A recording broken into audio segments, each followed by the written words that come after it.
The thing you fail to do now is a debt that you must pay tomorrow. There are things prayer cannot do. You can pray at poverty.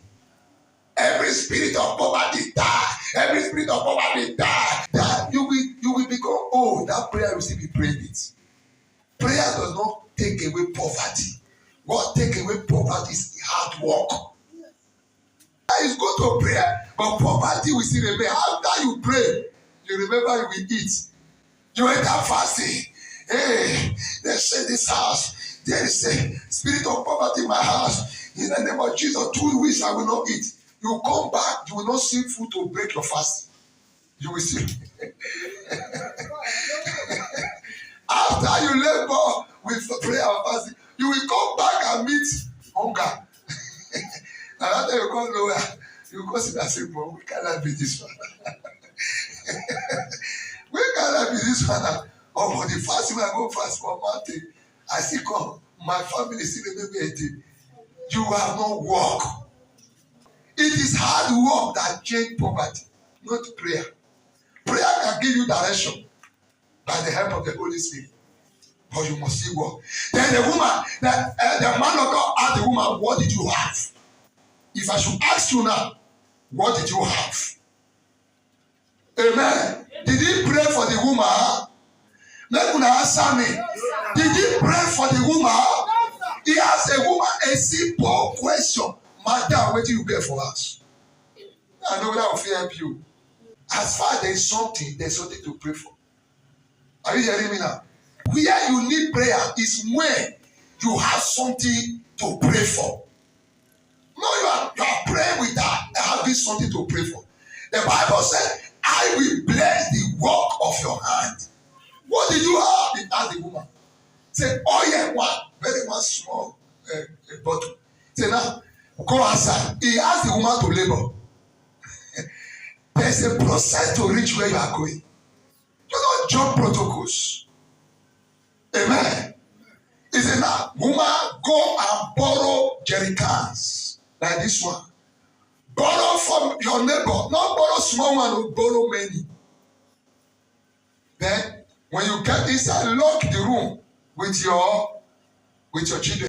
Then when this is begin to turn what you have into those jerry cans. He was turning small can of oil. This one will full. He was saying, "Begin, bring another one." It will full. Bring another one. It is what you have that God will multiply. John chapter 6. We know the story of how Jesus fed 5,000 men without counting children. They were going. Everybody was on a journey to the wilderness, where there is no food, no water, nothing. Even the disciples of Jesus did not remember to carry food because their master is there. They are always depending on people to live their life.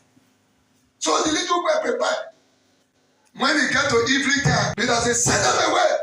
He said, "No, there's something they are waiting for now. After prayer, there must be food." As you go home today now, after you close, you don't go eat. What about if you reach and nothing inside the kitchen? You'll be angry. Even the time when you spent for church today was a waste. True or false? So he said, "Tell them to sit down." Now, Philip, come. How much will reach us to buy food for these people? Philip, the accountant in the group, say, "Sir, even if we want to say salary or 6 months, you know we even reach these people buy our bread. Not to talk waiting we get for account, you know, you reach anything. Nothing." Now there's one pikin go tell one of the disciples. Say, "But I get 5 bread and 2 fish." Now they go tell Philip, tell Jesus. He says, "Sir, but one small boy say he gets 5 bread and 2 fish. But I know say he don't reach anything now." Jesus said, "As far as something day, tell them to sit down." May you have something that God will bless this year. Yeah. Your little business can grow to millions. Amen. Amen. That is if you manage it well. That is when you manage what you have well, it will grow. Say, time to sit down. Everybody's at your seat. In God, first thing first, whatever you have, always remember to give thanks to God. Jesus took the bread and the fish and said, Lord, I thank you because you're the multiplier. I want to feed your children with this bread. Praise God. The Bible says they sit in 50.